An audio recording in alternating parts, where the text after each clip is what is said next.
On peut le déplorer, on peut aussi le saluer parce que d'un côté, les Français, je pense, ont compris qu'avec l'Algérie, ça ne marcherait pas.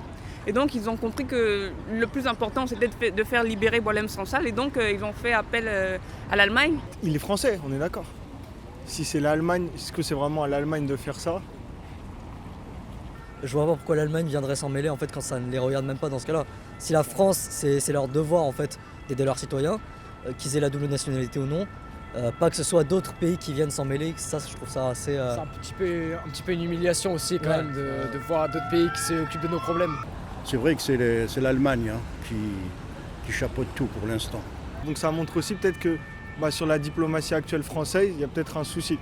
On sait moins discuter avec les pays qu'avant, que certains de nos alliés historiques. France, on a développé une diplomatie qui est un peu je m'en foutiste. On essaye un maximum de laisser un peu faire les affaires de tout le monde. Donc on récolte des informations, on n'en fait rien.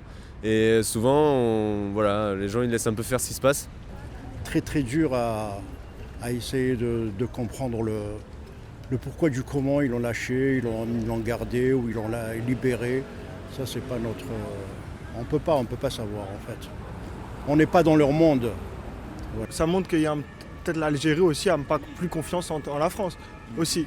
C'est-à-dire qu'ils préfèrent collaborer avec d'autres pays que faire confiance en la France. Il faut rappeler quand même qu'il est français, quoi. C'est pas comme si c'était la France qui allait demander à l'Algérie de libérer un Algérien. Il est aussi algérien, mais la France n'est pas capable de libérer ses ressortissants. Et il y en a d'autres aussi. Je trouve que c'est vraiment humiliant pour la France.